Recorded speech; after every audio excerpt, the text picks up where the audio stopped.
मधु के माता पिता ने जसवंत पर किया मारण विद्या का प्रयोग। कहते हैं प्यार के आगे भगवान भी झुक जाते हैं। माँ बाप तो छोटी बात है, लेकिन ये कहानी कुछ डरा देने वाली है। जनाब, ये कहानी आगरा के पश्चिम दिशा में स्थित रंजीतपुर की है। जनाब, रंजीतपुर में जयशंकर का एक पूरा परिवार रहता था, जिसमें उसकी पत्नी और एक बेटा तो एक बेटी थी। दरअसल जयशंकर की बेटी मधु काफ़ी जवान थी और खूबसूरत भी थी।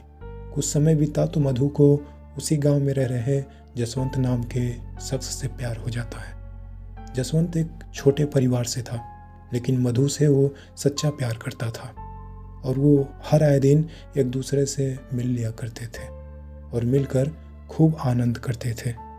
लेकिन वो कहते हैं ना, चोर का चोरी कभी छिपता नहीं है, यानी कितना भी बड़ा चोर क्यों ना हो, एक ना एक दिन पकड़ा ही जाता है। जनाब, मधु और जसवंत के साथ भी कुछ ऐसा ही हुआ। एक वक्त के बाद मधु के माता पिता को मधु और जसवंत के बारे में पता चल जाता है, यानी उनके प्रेम के बारे में मधु के पिता जयशंकर को पता चल गया। जैसे ही ये बात पता चला कि मधु किसी जसवंत नाम के लड़के से मिलती जुलती है, तो वो तुरंत ही मधु की शादी का रिश्ता कहीं और तय कर देते हैं, ताकि गांव समाज हम पर हंसे ना कि तुम्हारी बेटी ऐसी थी तो वैसी थी। यानी मधु के पिता को ये डर था कि कहीं मधु समाज में हमारी नाक ना कटा दे।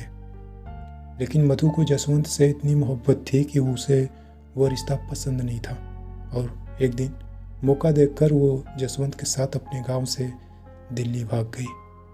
ये बात जब मधु के माता पिता को पता चला तो दोनों बहुत ढूंढने की कोशिश की है, लेकिन उन्हें मधु और जसवंत का कोई अता पता नहीं मिला। यहाँ दिल्ली में मधु और जसवंत खुशी से अपना दिन व्यतीत कर रहे थे और एक दूसरे का साथ पाकर बहुत खुश थे।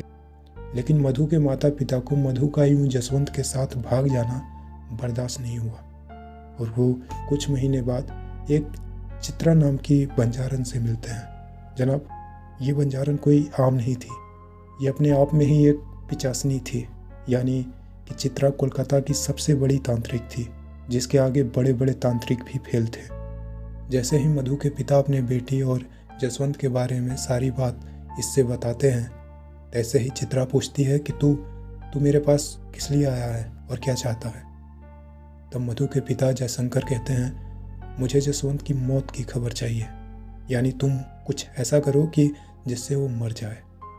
और क्या था जनाब, जैसे ही वो बंजारन जयशंकर का बात सुनती है, जयशंकर से कुछ सामग्री मंगाती है और जसवंत पर मारण विद्या के प्रयोग करना प्रारंभ कर देती है।